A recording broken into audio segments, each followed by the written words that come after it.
هو الاي اي ده عايز مننا ايه يا جدعان؟ من ساعه ما دخل حياتنا والدنيا باظت خالص، وقع بين الخضار وسكتنا، عيشنا بذنب المكرونه وعيالها وعديناها برضه، انما يخلي حلويات رمضان والعيد يمسكوا في خناق بعض؟ لا كده كتير بقى. الكنافه كانت متربعه على العرش والقطايف فرضه سيطرتها. لا انا الدخله دي مش مريحاني، ملبسين الكنافه تاج وبلطو فرو والقطايف مسكت سلاح. طب بيدافعوا عن ايه؟ دول قاعدين في صينيه ألمونيا اساسا. لحد ما الايام جريت والسما بدات تمطر سكر بودره والكل عرف ان وقت الحساب قرب. لا اله الا الله، وقت الحساب قرب بالسكر البودره؟ هو ده النووي بتاعهم؟ البوص الكبير وصل كحكاية الملبن، الضيف اللي بينزل من السما وينهي أسطورة الكنافة في ثانية. لا حاسب يا كحك بقى، لا مؤاخذه، ده الكنافه لو رشتك بشويه شربات هتجيب اجلك. وبعدين خد بالك الكنافه مش لوحدها. لكن القطايف بالنوتيلا ما كانتش ناويه تسلم الرايه بالسهوله دي. صلي على النبي، صلي على النبي، هتتقطع كده والنوتيلا هتقع تزروت الدنيا. وبعدين انت ما لقيتش غير الفرفوره دي هي اللي تهجم؟ طب كنت هات له قطايف مكسرات،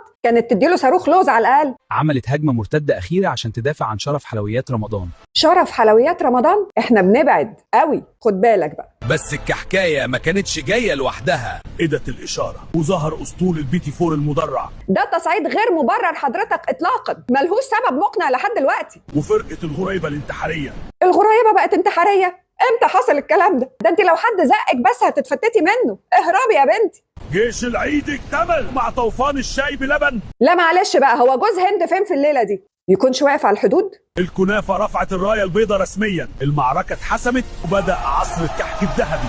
انتوا كبرتوا المواضيع قوي، ما طول عمرهم عايشين مع بعض في امان الله، ليه الاوفر ده؟ انتوا لسه مع جيش رمضان ولا انضميتوا لأسطول العيد؟ لا بقول لك ايه بقى، استهدى بالله كده ولم الليله اللي حاصله دي بسرعه، احنا مش ناقصين البنزين يغلى تاني.